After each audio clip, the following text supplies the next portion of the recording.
கர்த்தர் நல்லவர், அவர் கிருபை என்றும் உள்ளது. கர்த்தருக்கு கொடான கொடி ஸ்தோத்திரம். கர்த்தரை துதியுங்கள், அவர் நல்லவர், அவர் கிருபை என்றும் உள்ளது என்று வேதம் சொல்கிறது. கர்த்தருடைய கிருபையால இந்த தினத்திலும் உங்களுடன் பேச கர்த்தனை கிருபை செய்த ஸ்தோத்திரம்.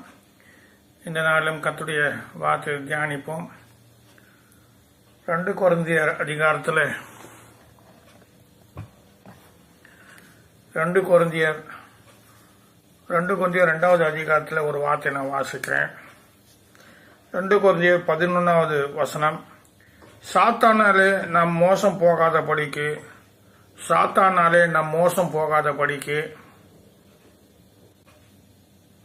அப்படி செய்தேன். அவனுடைய தந்திரங்கள் நமக்கு தெரியாதவைகள் அல்லவே. பவுல் 2 கொரிந்தியர் 2வது அதிகாரத்தில் 11வது வார்த்தையில் அவர் எழுதுறாரு, சாத்தானாலே நாம் மோசம் போகாத படிக்கு அப்படி செய்தேன். அவனுடைய தந்திரங்கள் நமக்கு தெரியாதவைகள் அல்லவே சொல்றார். ஹல்லேலூயா. கர்த்தர் நல்லவர். இது நான் சுருக்கமா பேசுறேன். சாத்தானுடைய தந்திரங்கள் எல்லாம் நமக்கு தெரியும். இந்த சாத்தான் சொல்ற வார்த்தையை அவர் என்ன சொல்றாரு, சாத்தானே நமக்கு நாம் மோசம் போகாத படிக்கு அப்படி செய்தேன்னு சொல்ற. அந்த 2 கொஞ்சம் நீங்க வாசிங்க. அவர் நிறைய காரியங்கள் செய்திருக்காரு பவுல். அதனால நான் சொல்ல வர காரியம் நீங்க கவனிச்சு கேளுங்க. சாத்தானுக்கு ஒரு பேர் இருக்கு கிரேக்க மொழியில, திசை திருப்புகிறவன் சொல்லிட்டு அவனுக்கு பேரு. சாத்தானுக்கு ஒரு பேர் இருக்கு, திசை திருப்புகிறவன். அநேக பேர்கள் இருக்கு அவனுக்கு. சோதனைக்காரன் இருக்கு, அநேக பேர்கள் இருந்தாலும் ஆனா கிரேக்க மொழியில் அவனுக்கு என்ன பேர் சொன்னாக்கா, திசை திருப்புகிறவன், தடை செய்கிறவன், மோசம் பண்ணுகிறவன், மோசம் போக்கும் சாத்தான். அப்படியெல்லாம் அவனுக்கு நிறைய பேர்கள் இருந்தாலும் கிரேக்க மொழியில சொல்லப்பட்ட வார்த்தை என்ன சொன்னாக்கா, திசை திருப்புகிறவன். நம் ஜபம் பண்ண கூடாதபடி சில காரியங்கள் செய்து அவன் திசை திருப்புவான். தேவனத்தை நெருங்காதபடி நம்ம விசுவாச விலகும்படியாக நம்ம திசை திருப்புவான். தேவன் மேல நம்பிக்கை விட்டு நாம் திரும்பும்படியாக சில காரியங்களை அவன் திசை திருப்பி செய்வான். அந்த அவனுக்கு பேரு திசை திருப்புகிறவன். அதனால 2-3 வார்த்தைகளை பார்ப்போம் கர்த்தருடைய நாமத்துல. ஆதியாகமம் 3வது அதிகாரத்துல இதன் மூலமாக ஒரு சம்பவத்தை பார்ப்போம். ஆதியாகமம் 3வது அதிகாரத்துல 3வது வசனம். அங்கே என்ன சொல்லப்பட்டிருக்குன்னு நான் 1லிருந்து வாசனம். தேவனாகிய கர்த்தர் உண்டாக்கின சகல காட்டு ஜீவன்களை பார்க்கலும் சர்ப்பமானது தந்திரமூலமாக இருந்தது. அது ஸ்திரியை நோக்கி, நீங்கள் தோட்டத்தில் உள்ள சகல விருட்சங்கள் கனியம் புசிக்க வேண்டாம் என்று தேவன் சொன்னது உண்டோ என்றது. பாருங்க, அவன் திசை திருப்புறான். பாருங்க, முதலாவது தேவனாகிய கர்த்தர் உண்டாக்கின சகல காட்டு ஜீவன்களை பார்க்கலும் சர்ப்பமானது, அது காட்டு ஜீவன்களை பார்க்கலும் சர்ப்பமானது தந்திரமுள்ளதாக இருந்தது. அப்போ அதுவும் ஒரு காட்டில் இருக்கிற ஒரு சர்ப்பம் மிருகம் தான். அது தந்திரமுள்ளதாக இருந்து அது ஸ்திரியை நோக்கி, நீங்கள் தோட்டத்தில் உள்ள சகல விருட்சங்களின் கனியையும் புசிக்க வேண்டாம் என்று தேவன் சொன்னது உண்டோ என்றார். அவர் ஆண்டவர் தான் சொல்லிட்டாரு, இந்த கனியை புசிக்காதீங்க, நன்மை தீமை அறிகிற கனி எல்லாம் புசிங்க. இது அவங்க என்ன பண்றாங்க, அவங்க கேட்கறான், இது புசிக்க வேண்டாம்னு சொன்னாரா சாத்தான். திசை திருப்புறம் பாருங்க எப்படி வந்தவங்கள. அப்போ 2வது வசனம். ஸ்திரீ சர்ப்பத்தை பார்த்து, நாங்கள் தோட்டத்தில் உள்ள விருட்சங்கள் கனிகளை புசிக்கலாம். 3வது, ஆனாலும், இந்த ஆனாலும் சொல்றது நீங்க வட்டம் போட்டுங்க. சில ஆனாலும் அதை தாண்டி போக முடியாது கர்த்தருடைய வார்த்தையை. ஆனாலும் தோட்டத்தின் நடுவில் இருக்கின்ற விருட்சகத்தின் கனியை குறித்து தேவன் நீங்கள் சாகாதபடிக்கு அதை புசிக்கவும் அதை தொடவும் வேண்டாம் என்று சொன்னார் என்றார். அப்போ இந்த 4வது வாரத்தில் அந்த சொல்லிச்சு அந்த அம்மா அந்த ஸ்திரீ, ஆனாலும் தோட்டத்தின் நடுவில் இருக்கிற விருட்சத்தின் கனியை குறித்து தேவன் நீங்கள் சாகாதபடிக்கு அதை புசிக்கவும் அதை தொடவும் வேண்டாம் என்று சொன்னார் என்றார். அப்போது சர்ப்பம் ஸ்திரியை நோக்கி, நீங்கள் சாகவே சாவதில்லை. திசை திருப்புறான் சாத்தான். சில குடும்பங்கள் அப்படிதான் திசை திருப்பான், ஏதாவது சொல்லினே இருப்பான் சாத்தான். மனைவிகிட்ட ஒன்று சொல்லுவான், புருஷங்கிட்ட ஒன்று சொல்லுவான், பிள்ளைங்கிட்ட ஒன்று பேசுவான், பேசி திசை திருப்பான். சர்ச்சுக்கு போறதுனால என்ன பிரயோஜனம் உங்களுக்கு சொல்லுவான், திசை திருப்புவான். ஜபம் பண்றதுனால என்ன பிரயோஜனம் உங்களுக்கு, திசை திருப்புவான். காணிக்கை கொடுக்கறதுனால என்ன பிரயோஜனம், திசை திருப்பான். தசமங்கலம் கொடுக்கறதுனால என்ன பிரயோஜனம், நீங்க சர்ச்சுக்கு போறதுனால என்ன பிரயோஜனம், நீங்க ஜபம் பண்ண, இப்படி அவன் சொல்லி திசை திருப்புவான்.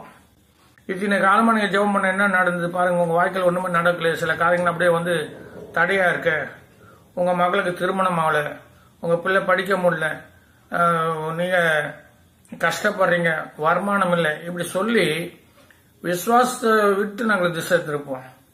கர்த்தர் மேல இருக்க நம்பிக்கையை நம்ம திசை திருப்புவோம். ஹல்லேலூயா. அவனை திசை திருப்புகிறவன், கிரேக்க பாஷையில சாத்தான பேரு திசை திருப்புகிறவன். அப்போ முதல் கேட்குது, அந்த சொல்றாரு, எல்லாம் சொல்லினா அவன் கேட்குது. ஸ்திரீ சொல்றது, எல்லாம் தொடாது சாப்பிடலாம், அது மட்டும் தொடக்கூடாது. அது என்ன, ஆனாலும் தோட்டத்தின் நடுவில் இருக்கிற விருட்சத்து கனியை குறித்து தேவன், நீங்க சாகாதபடிக்கு அதை புசிக்கவும் அதை தொட, செத்துருவீங்க, சாகாதபடி இருக்குன்னு சொன்னாக்கா அதை தொடாதீங்க சொல்றாரு ஆண்டவர். ஆண்டவர் சொன்னார், அந்த கனி எல்லாம் புசிங்க, அந்த கனியை மட்டும் நீங்க புசிக்காதீங்க, அது தொடவும் தொடாதீங்க, செத்துருவீங்க சொல்றாரு. அப்ப அவர் என்ன சொல்றான், 4வது, அப்போது சர்ப்பம் ஸ்திரியை நோக்கி, நீங்கள் சாகவே சாகவதில்லை. ஆண்டவர் சொன்னாரு, நீங்க செத்துருவீங்க, அது சாப்பிடாதீங்க சொல்றாரு. ஆனா சாத்தான் சொல்றான், நீங்க சாக மாட்டீங்க, சாப்பிடுங்க. ஆண்டவர் சார் ஜபம் பண்ணு சொல்லுவான், ஜபம் பண்ணு சொல்லுவார் கர்த்தர். ஆனா சாத்தான் சொல்ல, நீ ஜபம் பண்ணாத சொல்லுவான். ஆண்டவர் சொல்றாரு, வேதம் வாசி சொல்லுவாரு, கீழ்படி சொல்லுவாரு. சாத்தான் திசை கீழ்படியாத, நீ வேதம் வாசிக்காத. இதுதான் சாத்தானுடைய தந்திரங்கள்.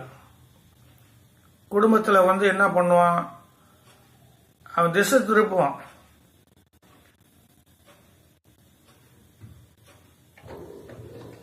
தேவனை குறித்து மகிமையான காரியம் பேச மாட்டான். தேவனுக்கு விரோதமா பேசுவான், உங்களுக்கு விரோதமா அவன் பேசுவான். தேவனுக்கு உங்களுக்கு பகை உண்டாக்கும். ஹல்லேலூயா. ஆண்டவர் சொன்னார் 3வது வார்த்தையில, நீங்க சாகாதபடிக்கு அதை புசிக்கவும் அதை தொடவும் வேண்டாம் சொன்னார். இப்போ வானத்தையும் பூமி சர்வசக்தி உண்டாக்கிற தேவனுடைய வார்த்தை முக்கியமா, இல்ல சாத்தனுடைய வார்த்தை முக்கியமா? பாருங்க, அங்க அவர் சொல்றாரு, நீங்க சாகாதபடிக்கு அதை புசிக்கவும் அதை தொடவும் வேண்டாம் ஆண்டவர் சொல்றாரு. இந்த 4வது சொன்ன அந்த சர்ப்பம் சொல்லுது, சர்ப்பம் ஸ்திரியை நோக்கி, நீங்க சாகவே சாவதில்லை. அவன் சொன்னோடனே திசை திருவன், நீங்கள் அதை புசிக்கும் நாளே உங்கள் கண்கள் திறக்கப்படும் என்றும், நீங்கள் நன்மை தீமை அறிந்து தேவனுக்கு இருப்பீங்க என்றும் தேவன் அறிவார் என்றது. அப்போது ஸ்திரியானவர், அந்த விருட்சகம் புசிப்புக்கும் நல்லதும் பார்வைக்கும் இன்பமும் புத்தியை தெளிவுக்கிறதுமான இச்சிக்கத்தக்கதாக விருட்சமாக இருக்கிறது என்று கண்டு அதன் கனியை பறித்து பூசித்து தன் புருஷனுக்கு கொடுத்தா, அவனும் பூசித்தான். தீர்ந்து போச்சு. திசை திருப்பிட்டான். நம்ம நேர்வையில கர்த்தர் நம்மளை நடத்துவாரு. ஆனா ஆண்டவர் சொன்னாரு, இதுவே வழி, இது நடவுங்கள் என்று சொல்கிற சத்தம் உங்க காதல கேட்கும் சொன்னாரு. நானே வழியும் சத்தியமா ஜீவனா இருக்கேன் சார். அப்போ தேவனுடைய வார்த்தை நம்புனு.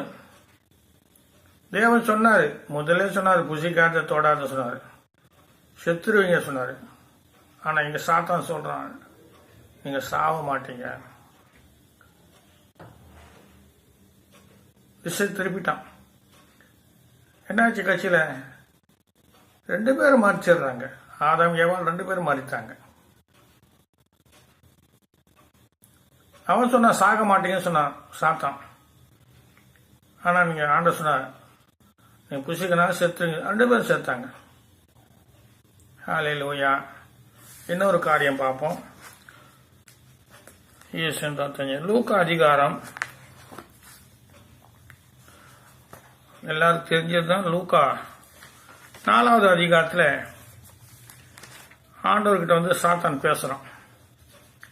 திசை திருப்ப பார்க்கறான். பாருங்க என்ன திசை திருப்ப பார்க்கறான். அதில் வந்து 4:3 4வது அதிகாரம் 3வது வார்த்தை பேசுறோம். அப்போது பிசாசு அவரை நோக்கி, நீ தேவனுடைய குமாரனே ஆனால் இந்த கல் அப்பமாகும்படி சொல்லும் என்றான். திசை திருப்பதி பாருங்க. நம்ம கூட சில பேர் இப்போ என்ன பண்ணாங்க, உண்மையான கடவுளா, சில சாட்சிகள்லாம் என்னை பார்த்து பயந்துருங்க. சில பேர் வந்து அப்படிதான் ஏதாவது சொல்லி நம்மளை செய்ய சொல்லலாம், அற்புதம் செய்யுங்க, அடையாளம் காட்டுங்க சொல்லுவாங்க. நம்ம காட்டில் சொல்லிட்டு வச்சுக்கோ, நம்மளை அவதூறாக பேசுவாங்க. சாது சுந்தர் சிங் அப்படிதான் ஒரு நாள் போயின்னு இருந்தார். அவர் வரலாறுல ஒரு நாள் அவர் போயின்னு இருக்கிற நேரத்தில் ஒரு 3 பேர் சேர்ந்து அவரை மடக்கிட்டாங்க. மடக்கிட்டு, ஐயா ஒருத்தர் செத்துட்டார் ஐயா, அவரை அடக்கம் பண்ணையா, தயவுசெய்து உங்ககிட்ட இந்த காசு இருந்தால் கொடுங்கய்யா சொல்லி கேட்டாங்க. சாது சுந்தர் சிங் அந்த காலத்தில் இருந்தது, அவர்கிட்ட இருந்து ஒரு 6 ரூபாய் காயின்ஸ் இருந்தது அவருக்கு. அது எடுத்து கொடுத்தாரு. போய் சரி வாடா காசு வாங்கிட்டு அவனை சேவ் பண்ண உண்மையாக அவன் செத்து போட்டான். இப்போ கர்த்தருடைய வல்லமை எப்படி இருக்கு பாருங்க. சாத்தான்னு சொல்றவனுக்கு என்ன இருக்கு, அவங்களுக்குள்ள சத்தியம் இல்லை. யோவான் 8வது அதிகாரத்தில் இருக்கு,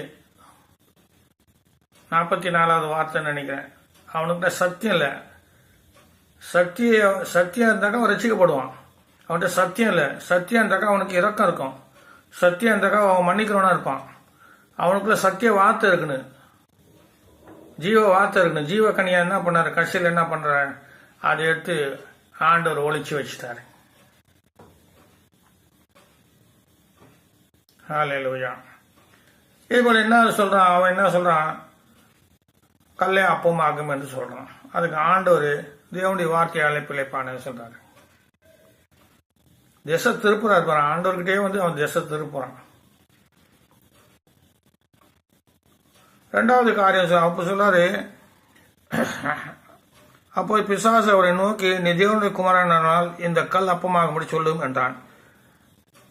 அப்போ லூக்கா 4:4 அவர் பிரத்யேகமாக மனுஷன் அப்பத்தினால் மாத்திரமல்ல தேவனுடைய ஒவ்வொரு வார்த்தையினாலும் பிழைப்பான் என்று எழுதியிருக்கிறது என்றார். திசை திருப்புறான் பாருங்க, எப்படி திருப்புறான். நம்மள கூட திசை திருப்போம். சில சமயம் வீட்டில் பல பிரச்சனை கொண்டு போவோம். திடீர்னு ஒரு கலாட்டா நடக்கும். யோபுக்கு கலாட்டா நடந்தா போல. ஹல்லேலூயா. கர்த்தர் காரியத்தை நடத்துவாரு.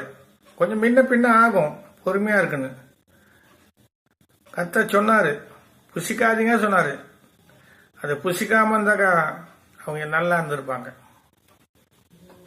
நம்மளும் ஆசுவரமா இருந்திருப்போம். அவங்க புசிதானே அந்த சாபம் நமக்கு தொடர்ந்து வருது. ஹல்லேலூயா. அந்த சாபத்தை நிற்கதான் ஆண்டவர் இயேசு கிறிஸ்து பூமிக்கு வந்து அவர் ரத்தத்தை சிந்தி நம்ம பாவங்களை மன்னிப்பு கொடுத்தார். ஹல்லேலூயா.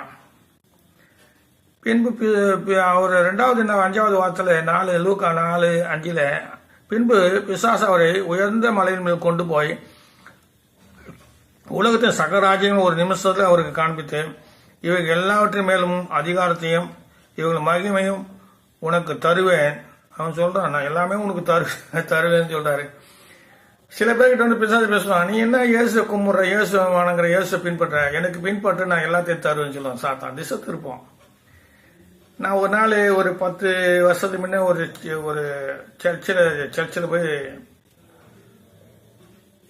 மெசேஜ் கொடுத்துன்னு இருந்தேன், செய்தி கொடுத்துன்னு இருந்தேன். அந்த பாஸ்டர் திடீர்னு என்ன பார்த்தா, நான் மெட்ராஸ்க்கு போறேன், நான் இன்னைக்கு வந்து நீங்க செய்தி கொடுங்க சொன்னா போனேன். செய்தி கொடுக்குறதுல என் தொண்டை அப்படியே பிடிக்குது, ஒரே தொண்டை, பேச முடியாத தொண்டை பிடிச்சி என்ன அப்படியே நெருக்குது. எனக்கு ஆச்சரியம், என்னடா இவன் தொண்டை நெருக்க போற, பேச முடியல சொல்லிட்டு செய்தியை பேசி முடிச்சுட்டு அப்புறம் அந்த பாஸ்டரம்மா சாப்பாடு போட்டு 2 பசங்க இருக்காங்க, பிள்ளைங்க. அவங்க 2-3 பிள்ளைங்களை தத்தெடுத்து வளர்க்குறாங்க, காஞ்சிபுரத்தில் இருக்காங்க அவங்க. அந்த பாஸ்டர் காலமாயிட்டாரு, நல்ல நேசிப்பாரு என்ன. அப்போ அந்த பாஸ்டர்மா கேட்டேன், என்ன பாஸ்டர்மா, எத்தனையோ நான் சபையில் பேசியிருக்கேன், உங்க சபையில் பேசும்போது என் தொண்டையை வந்து அப்படியே ஏதோ அழுத்தி பிடிக்கிறா போல இருக்கு சொன்னாங்க. அப்போதான் அந்த அம்மா சொன்னாங்க, ஐயா எங்க சர்ச்சு மேல வலுசர்வம் படுத்துன்னு இருக்கியா சொன்னாங்க. அப்படியா சொன்னேன், என்னம்மா சொல்லி கேட்டேன். அது எங்களை சொல்லுது, எங்களை அம்மா சொல்லிட்டு கூப்பிடு, உங்களுக்கு நான் எல்லாம் தரேன், எல்லாம் வசதி போறேன், பணம் தரேன், எல்லாம் தரேன் சொல்லி பாருங்க. இங்க பாருங்க, பிசாசு சொல்றான், ஒரு உண்மையா நடந்து சொல்றேன். இங்க ஆண்டவர்கிட்ட சொல்றான், இவங்க எல்லாவற்றையும் மேலும் உள்ள மேலும் உள்ள அதிகாரத்தையும் இவைகளை மகிமையும் உனக்கு தருகிறேன். ஆண்டவருக்கு சொல்றேன், நான் இது அதிகாரமும் மகிமையும் உமக்கு தரேன். நான் விசுவாசம் ஆண்டவர்கிட்ட இல்லையா? மகிமை வல்லமை இல்லையா? அதிகாரம் இல்லையா? அவர்கிட்ட அதிகாரம் வல்லமை உண்டு. இவன் பொய்யா பேசுறான், இது பொய்ய. நான் உனக்கு அதிகாரம் மகிமை தரேங்க ஆண்டவருக்கு போய் சொல்றான். அல்லேலூயா. திசை திருப்புறோம். அப்ப ஆண்டவர் சொல்றாரு, இவைகளை எனக்கு ஒப்பு கொடுக்கப்பட்டிருக்கிறது, எனக்கு இஷ்டமான இவைகளை கொடுக்கிறேன்டான். அப்போ நீ என்னை பணிந்து கொண்டால் எல்லாம் உமதாகும் என்று சொன்னான். அப்ப எட்டாவது இயேசு அவனை பிரதிமாக, எனக்கு பின்னாக போ சாத்தானே, உன் தேவனாய கர்த்தரை பணிந்து கொண்டு அவர் ஒருவருக்கு ஆதரவு செய்வாங்க என்று எழுதியிருக்கிறது என்றான். எட்டாவது வார்த்தை. அப்போ அந்த நாங்கள் கஞ்சிவத்தில் அந்த சபையில் செய்தியெல்லாம் கொடுத்துட்டு உட்காந்துட்டு சாப்பாடு போட்டால் சாப்பிட்டா அந்த பாஸ்டர்கிட்ட பேசினேன். பாஸ்டர் என்ன விசேஷம் தெரியல, எல்லா சபையிலும் நான் பேசுவேன், நல்லா என் தொண்டை நல்லா பேசும், நல்லா பாடும், நல்லா செய்வேன். ஏன் எனக்கு இந்த உங்கள் சர்ச்சில் மாத்திரம் என் தொண்டை அடைக்குது, அப்படியே பிடிச்சி நெருக்கிறா போல இருக்கு, பேச முடியல. அப்போ சொன்னாங்க, ஐயா மேலே வலு சர்ப்பம் படுத்துனுக்கியா. அது எங்களை அம்மா சொல்லி கூப்பிட்டு நாங்கள் எல்லாம் தரோம் சொல்லுதையா சார். நான் கிண்டலா சொன்னேன், அம்மா சொல்லி கூப்பிட்டு வாங்கிக்கத்தானே சொன்னேன், நமக்கு எதுக்கியா சொன்னாங்க. இப்போ பாருங்க, அது கொடுக்குறேன்னு சொல்லுது. நம்மளை பார்த்து கூட சொல்லுவோம், உனக்கு என்ன வேணுமோ தரேன், என்கிட்ட வந்துட்டு சொல்லுவோம், காசு கொடுக்கும். ஆனால் நமக்கு என்ன நரகம் தான், பரலோகம் போக முடியாது. தேவன் ஒரு தான் பரலோகத்தை அதிபதி.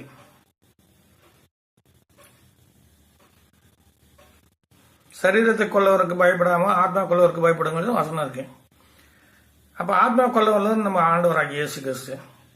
அவர் சகலம் கொடுக்கிறார், நம்ம கொடுத்துனே தான் இருக்கார், கொடுக்காம இல்லை. நமக்கு என்ன தேவையோ அது கொடுக்குறார்.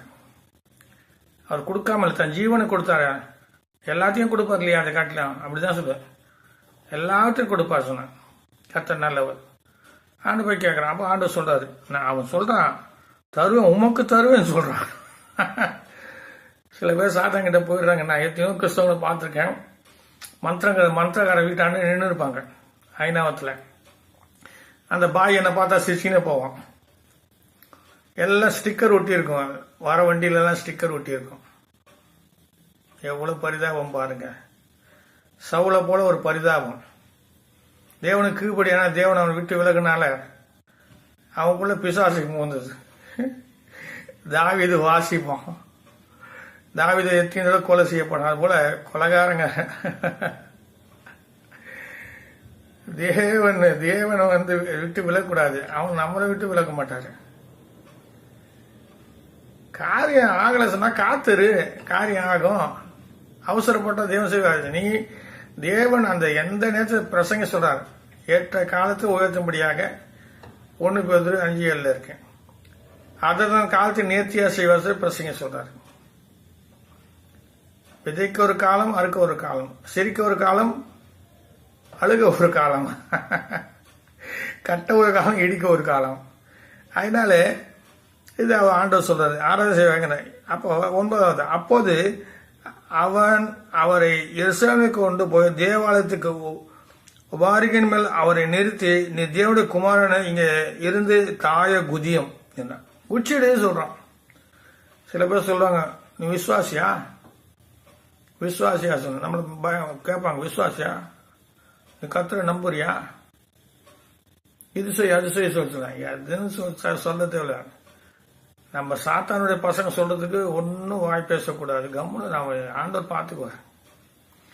அப்போ 10வது வசனம் 4 லூக்கா 4:10, ஏனெனில் உம்மை காக்கும்படி தம்முடைய தூதருக்கு உம்மை குறித்து கட்டளிடுவா என்றார். சொன்னதோ சங்கத்துல கர்த்தர் கட்டளிடுவான்னு சொல்லிட்டு சொல்றாரு. அதை சொல்லி காட்டுறான் இவன். அப்போ எவ்வளோ வேத ரகசியம் தெரியுமா? அவன் தந்திரகாரம் பாருங்க. அப்போ தூதர் குறித்து கட்டளிடுவா என்றார். 11, உமது பாதம் கல்லில் இடராதபடிக்கு அவங்க உண்மை கைகளை ஏந்தி கொண்டு போவார்கள் என்று எழுதியிருக்க. இந்த செய்தி ஒருத்தர் சொன்னார். அந்த எழுதியிருக்கிற இந்த செய்தியை ஒருத்தர் எடுத்து சொன்னார். ரொம்ப அருமையா இருந்தது. வேத வார்த்தை தேனிலும் தெளித்தேனிலும் மதுரமானது. சங்கீதம் 19 சொல்லுது. வேத வார்த்தை தேனிலும் தெளித்தேலினும் மதுமானது. அவ்வளோ இனிப்பான வார்த்தைங்க இது. அப்போ ஆண்டு சொல்ல எழுதியிருக்க, அதற்கு இயேசு உன் தேவனை கர்த்தரை பரீட்சை பாராதிருப்பாய் என்று சொல்லியிருக்கிறது என்றார். பிசாசு சோதனைகள் எல்லாம் முடிந்த பிறகு சில காலம் அவரை விட்டு விலகினார். சில காலம் தான் விலகி இருப்பான். அதுக்காக ஜெபம் பண்ணினே இருக்குன்னு தொடர்ந்து ஜெபம் பண்ணு. நீங்க சோதனைக்கு உட்படாதபடி விழித்திருந்து ஜெபம் பண்ணுங்க கர்த்தர் சொன்னார். சாத்தான் திசை எப்படி திரும்ப ஆண்டுகிட்டே வந்து திசை திருப்பான். 1வது காரன் ஆதாம் ஏவாள திசை திருப்பிட்டான். ஆண்டவர் இயேசு கிறிஸ்து வந்து திசை திருப்பப்பட்டான். அவர் திசை திரும்பல. அவர் தான் நமக்கு முன்னோடியா இருக்காரு. ஹல்லேலூயா. 3வது காரியம் பார்ப்போம். 3வது காரியம், ஹல்லேலூயா ஸ்தோத்திரம். யோபு 1வது அதிகாரம், இந்த 1வது அதிகாரத்தை 1லேருந்து யோபு 1வது 8லேருந்து 12 வாசிக்கிறேன். கர்த்தர் சாத்தானை நோக்கி, என் தாசனாகிய யோபு மேல் கவனம் வைத்தாயோ? உத்தமனும் சன்மார்க்கனும் தேவனுக்கு பயந்து பொல்லாப்புக்கு விலகுமாகிய அவனை போல பூமியில் ஒருவனும் இருந்தான். சாத்தானுக்கு ஆண்டவர் சாட்சி சொல்றாரு. யோபு குறித்து அவர் சாட்சி சொல்றாரு. அவ்வளவு நல்ல சாட்சி சொல்றாரு. அவன் வந்து தேவனுக்கு பயந்து பொல்லாப்புக்கு விலகுகிறவனாகிய அவனை போல. பொல்லாப்புக்கு யார் விலகுறாங்க? இன்னைக்கு ஆராதனை செய்யறாங்க, ஜபம் பண்றாங்க, எல்லாம் செய்யறாங்க. ஆனா பொல்லாப்பு சேர்ந்துன்னு தான் இருக்காங்க. ஹல்லேலூயா. அவனை போல பூமியில் ஒருவனும் இல்லை, பூமியில் ஒருவனும் இல்லை. அப்பவே சொல்லிட்டாரு. அதற்கு சாத்தான், கர்த்தருக்கு பிரதிமாக யோபு விருதாவாகவா தேவனுக்கு பயந்து நடக்கிறான். யோபு என்ன சும்மாவா பயந்து நடக்கிறாரு? கர்த்தாவே விருதாசனா சும்மாவா? எல்லாம் நீ கொடுத்துருக்க, எல்லா வசதி இருக்கிற பாஸ்டங்க பாருங்க, கைத்து கொஞ்சம் கடினமா இருக்கும். அவங்க நடக்கிறதுல நம்ம பூமியில் நடக்கிறாங்க. மேலே காலெல்லாம் மேலே போறாப்புள்ளே நடப்பாங்க. அது ஒரு எல்லாருக்கும் அது ஒரு கொஞ்சம் வசதி பணம் வந்தாவே அந்த நட உடம் பார்வை மாறிடும், எண்ணங்கள் மாறும். கர்த்தர் மாறாதவர். ஹல்லேலூயா. மனுஷன் தான், தேவன் தான். ஹல்லேலூயா. ஹல்லேலூயா. ஸ்தோத்திரம். நன்றி. அவர் சொல்றாரு, நீ அவனையும் அவன் வீட்டையும் அவனுக்கு உண்டான எல்லாவற்றையும் சுற்றி வேலி அடிக்கவில்லையோ என்ற இல்லையோ? அவன் கைகளில் கிரிக்க ஆசத்து அவனுடைய சம்பத்து தேசத்து பெருகி இருக்கிறது. நீ எல்லாம் கொடுத்துருக்க, நீ எல்லாம் தான் கொடுத்துருக்க. நீ பின்ன ஏன் உன்னை பயப்பட மாட்டான்? உன்னை ஏன் சேவிக்க மாட்டான்? உன்னை நேசிக்க மாட்டான்? சும்மா உன்னை ஸ்தோத்திரம் பண்றான் அவன். நீ பணம் கொடுத்துருக்க, கார் கொடுத்துருக்க, பங்களா கொடுத்துருக்க, பேங்க் பேலன்ஸ் கொடுத்துருக்க, எல்லாம் கொடுத்துருக்க. அதனாலதான் காலை ஏந்த ஸ்தோத்திரம் கர்த்தாவே, நன்றி கர்த்தாவே சொல்றான். சில பேர் கொடுத்துருக்கனால நன்றி ஸ்தோத்திரம். ஹல்லேலூயா. நல்ல கார் கொடுத்துருக்காரு, ஸ்தோத்திரம் கர்த்தாவே. நல்ல பங்களா வீடு கொடுத்துருக்க, நல்ல பேங்க் பேலன்ஸ் கொடுத்துருக்க, அதுக்காக ஸ்தோத்திரம் சொல்றேன். கர்த்தருக்கு ஸ்தோத்திரம் சொல்றது இல்ல. அந்த பேங்க் பேலன்ஸ் அப்படியே நிக்குன்னு, காரெல்லாம் அப்படியே, வீடு வாசல் எல்லாம். ஆனா ஒரு சன பகுதியில சாத்தான் தூக்கிடுறான், திசை திருப்புறான். யார திசை திருப்பான்? யோபு திசை திருப்புன்னு சொல்லிட்டு யோசு திசை திருப்பத்துக்கு வந்துட்டான்.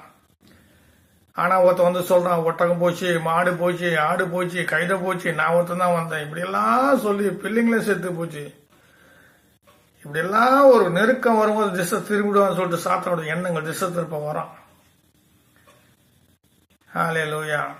இன்னொரு வார்த்தை சாத்தானுக்கு இருக்கு, அடைக்கிறவன்.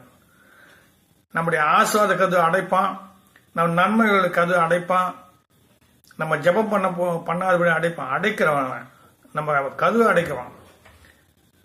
அந்த செய்தியை எடுத்து வச்சுக்க இன்னொரு சமயம் பேச. அடைக்கிறவன். ஆனா கதவு அடைச்சா யார் திறக்கணும்? கர்த்தர் தான் திறக்கணும், நம்மளா திறக்க முடியாது. ஆனா கர்த்தர் பூட்டினது ஒருத்தன் திறக்க முடியாது, அவர் திறந்தது ஒருத்தன் பூட்ட முடியாது. அப்படி இருக்கு. ஆனா கர்த்தர் நமக்கு விடுதலை கொடுக்கணும், கர்த்தர் நம்ம வழிவாசல் திறக்கணும். ஹல்லேலூயா. அப்போ இவன் திசை திருப்பிக்கினே இருக்கான். திசை திருப்பி திருப்பி திருப்பி எல்லாம் போயவனா ஒன்றும் முடியல. ஆனா அவன் என்ன பண்றான்? இந்த 2வது அதிகாரத்தை 10:9 அவன் மனைவி கிட்ட மூலமா பேசுறான். அவன் 2:6 படிக்கும் பாருங்க. அப்போது கர்த்தர் சாத்தான் நோக்கி, இதோ அவன் உன் கையில் இருக்கிறான், ஆகிலும் அவன் பிராணனை மாத்திரம் தப்ப விடு என்றான். உயிரை விட்டுடுறா, நீ என்ன செய்ய இன்னைக்கு. சில பேருக்கு சாத்தான் கேட்டுக்கிட்டே இருக்கான் ஆண்டவர்கிட்ட போய், ஆண்டவரை இவனை போய் என்ன பண்ணிட்டோன்னு சொல்லிட்டு. 1 நாளாகவும் 2 நாளாகத்துல இருக்கு பொய் பேசுற ஆவி அனுப்புறது. யோசபாத்துடைய சமாச்சாரங்களை இன்னொரு சமயம் பேசலாம். எப்போ சாத்தான் கேட்டுன்னு இருப்பான் ஆண்டவர்கிட்ட, ஆண்டவரே இவன் இப்படி பண்றான், அவன் இவ்வளவு பணம் வச்சுன்னா அப்படி ஒன்று வச்சு இப்படி பண்றான், மாயமயம் பண்ண. ஆண்டவர் கம்முன்னு இருப்பாரு. ஆனா அவன் உத்தரவை கொட்டுட்டாரு, உன்னை சின்ன பின்ன ஆகிடுவாங்க. அவன் உத்தரவு வாங்கி தான் வந்தான், உத்தரவு வாங்காம தொட முடியாது. நான் எது சொல்றதுனாக்கா, அவன் சொல்றான் 7:6 அப்போது கர்த்தர் சாத்தான் நோக்கியதோ அவன் உன் கையில் இருக்கிறான், ஆகிலும் அவன் பிராணனை மாத்திரம் தப்பிவிடு. அப்போ சாத்தான் கர்த்தருடைய சரணத்தை விட்டு புறப்பட்டு, சாத்தான் கர்த்தருடைய சன்னதியில போய் நிற்கக்கூடிய ஒரு வல்லமை பெற்றவன். சாத்தான தேவனை முகமுகமா அவன் பார்க்கிறவன். ஆனா இப்ப இருக்கிறவங்க 1 யோவான் 4 இருக்கு, தேவனை பார்த்த ஒருவனும் இல்லைங்க. ஹல்லேலூயா. அப்போ எனக்கு தப்பிடு. அப்போ சாத்தான் கர்த்தருடைய சன்னதியை விட்டு புறப்பட்டு யோபின் உள்ளங்கால் தொடங்கி அவன் உச்சந்தலை மட்டும் கொடிய பொருட்கள் அவனை வாதிட்டான். கஷ்டம் பிரச்சனை வரும்போது திசை திருப்புவான். கஷ்டம் வர நேரத்தில் நீ ஏன் ஸ்தோத்திரம் பண்ற கர்த்தருக்கு, இந்த சபைக்கு போறேன், அந்த சபைக்கு போறேன், அங்க போறேன், ஏன் வேதம் வாசிக்கிற, திசை திருப்புவான். அந்த சோதனை திசை திருப்புறோம். அவனை தாண்டி வந்துட்டு சொல்லிட்டோம்னாக்கா நம்ம தப்பிச்சுக்கணும். அப்போ உலகை தொடங்கி அவன் உச்சந்தலை மட்டும் கொடிய பொறுக்க அவனை வாசித்தான். 8 அவன் ஒரு ஓட்டை எடுத்து தன்னை சுரண்டி கொண்டு சாம்பலே உட்கார்ந்தான். அப்போது அவன் மனைவி அவனை பார்த்து, இப்ப மனைவிக்குள்ள வந்துட்டான். ஹல்லேலூயா. அங்க என்ன பண்ணா, ஆதாம் ஏவாள் கிட்ட வந்துட்டான். இங்க என்ன பண்றான், யோபு மனைவி கிட்ட வந்துட்டான். யோபு மனைவி பேசல, யோபு மனைவி மூலமா சாத்தான் பேசுறான். இது அப்படிதான் எடுத்துக்கணும். அவனை அப்போது அவன் மனைவி அவனை பார்த்து, நீ இன்னும் உன்னுடைய உத்தமத்தை உறுதியா நிற்கிறோ, தேவனை ஜீவனை விடுமே. எதுக்குங்க உத்தமுடைய மனைவி பேசுமா, அப்படி பேசுமா சொல்லுங்க. சில இடத்துல எபேசியர் 6:12 படி மாமிசோடு ரத்தத்தோடு நமக்கு போராட்டம் இல்லை. நம்ம பிள்ளைகளோடு, நம்ம மனைவியோடு, நம்ம சொந்தக்காரங்களோடு, ஆவிகளோடு நமக்கு போராட்டம். வாண்டமானது பொல்லாத ஆவிகளோடு நம்ம போராட்டம் உண்டு. அது பூந்துச்சுனாக்கா நம்மளை ஒண்ணுக்கு ஒன்று பகை உண்டாக்கும். குடும்பத்தில் பகை, தாய் தகவல் பிள்ளைகள் பகை, சொந்தம் பந்த பகை, இப்படியெல்லாம் பகை உண்டாக்கும், திசை திருப்பும். அதனால நம்ம தான் செய்யறோம்னு சொல்லிட்டு நினைக்கிறோம். கர்த்தனை பாதப்பட்டு அது ஜெபிக்கணும். அப்போ விட்டு கூட்டு நம்ம கீழ்படியும் போது சரியாயிடும், போயிடும் பிசாசு. சில காலம் விட்டு போனான்னு சொல்லிட்டு தான் இருக்கு. ஆண்டவருக்கு கேள்வி மேல கேள்வி கேட்டு என்ன பண்ணா, சில காலம் விட்டு போயிட்டான். அப்படி விட்டு போவான், நம்ம ஜெபம் பண்ணதான் விட்டு போவான். நம்மள இதை நம்ம கூட இருந்து கலாட்டா பண்ணிட்டு இருப்பான். ஹல்லேலூயா. உறுதியா நிற்கிற தேவனை ஜீவனை விடுமுனா. இப்ப யார் கூட பேசுறான், மனைவி மூலமா பேசுறான். நல்லா உண்டு புசி தம்மானு எப்படின்னு பேசுறாங்க, நல்லா நம்ம கூட வாங்கி. இன்னைக்கு கூட அருமையான தம்பதிங்க இருக்காங்க, புருஷ மனைவிக்குள்ள ஒத்துமையா இருக்கிறவங்க, அன்பா இருக்கிறவங்க இருக்காங்க. அப்ப உத்தமுடைய மனைவி உத்தமி தானே இருக்கணும். உத்தமுடைய மனைவி உத்தமி தானே. அப்ப அவங்க திட்டுவாங்களா? அவங்க திட்டுறது இல்லை, அவங்களுக்குள்ள ஒரு சாத்தானுடைய கிரியை வந்துச்சு. சாத்தான் யாருக்குள்ள பூந்துருவான். ஹல்லேலூயா. அப்போ அது அவன் தேவன் துசு கூடிய ஜீவனை விடுனான். அதற்கு அவன் பைத்தியக்காரி, பேசுறது போல பேசுகிறான். அவன் போன்ற மனைவி திட்டவில்லை, வரும் பைத்தியக்காரி சொன்னாங்க. இப்ப நம்ம சொன்னா போதும் அவ்வளவு கோபம் சில பேருக்கு. அதுக்கு அவன் பைத்தியக்காரி, நீ பேசுகிறது போல, அதுக்கு அவன் பைத்தியக்காரி பேசுகிறது போல் பேசுகிறார். தேவன் கையில் நன்மை பெற்ற நாம் தீமை பெற வேண்டாமோ என்றான். இவைகள் எல்லாவற்றையும் யோபு தன் உதவினால் பாவம் செய்யவில்லை. ஹalleluya. திசை திருப்புவான் சாத்தான். ஒரு 20 வருஷம் முன்ன எங்க ஊர்ல ஒரு மந்திரக்காரர் ஒரு வீட்டில் ஒரு சகோதரிக்கு பேய் பிடிச்சிருந்தது. ஒரு மந்திரக்காரனை கூப்பிட்டு போனாங்க. வேலூர்ல இருந்து ஒரு மந்திரக்காரனை கூப்பிட்டு போனாங்க. அந்த மந்திரக்காரன் சொன்னா, எத்தனையோ மந்திரக்காரன் வந்து தோத்துட்டு போயிட்டாங்க. அந்த பிசாசு போல அந்த அந்த சகோதரி மேல இந்த பிசாசு போல ஒரு பிசாசு ஒரு மந்திரக்காரனுக்கு ஒரு கடைசியாக ஒரு மந்திரக்காரனை கூப்பிட்டு அவன் சொன்ன மந்திரக்காரன் சொன்னா, நான் உள்ள போய் பிசாசு தோத்துவேன், கதவை தாப்பால் போட்டுடுங்க, என்ன போலயே அது பேசும், கது திறக்காதீங்க சொல்லிட்டான். இவர் உள்ள போனோன்னு மந்திரம் சொல்ல சொல்ல சொல்ல அங்க பெரிய ஒரு இரும்பு கம்பி அது அவன் கழுத்துல போட்டு அப்படியே நெருக்குது. அது யாருக்கு அவன் தான் கது போட்டாங்களே, அவன் உண்மையே கத்துறான், ஐயோ என்னை காப்பாத்துங்க, கது திறங்க, என்னை காப்பாத்துங்க. இந்த கது திறங்க கத்துனாக்கா யாரும் திறக்கல. கசையில பார்த்தாக்கா, திறந்து பார்த்தாக்கா இன்னும் கொஞ்ச நேரம் இருந்தாக்கா அவனை கொண்டுட்டு இருக்கும். திசை திருப்பும் சாத்தான். அதனால நீங்க எந்த திசைக்கும் திரும்பாத கர்த்தருடைய திசையிலே போங்க, கர்த்தருடைய வழியில போங்க. அவன் திசை திருப்ப நினைச்சாலும் கர்த்தர் மேல பாத்த போட்டு நீங்க திசை திரும்பாம இருங்க. அதனால கர்த்தர் நல்லவர்.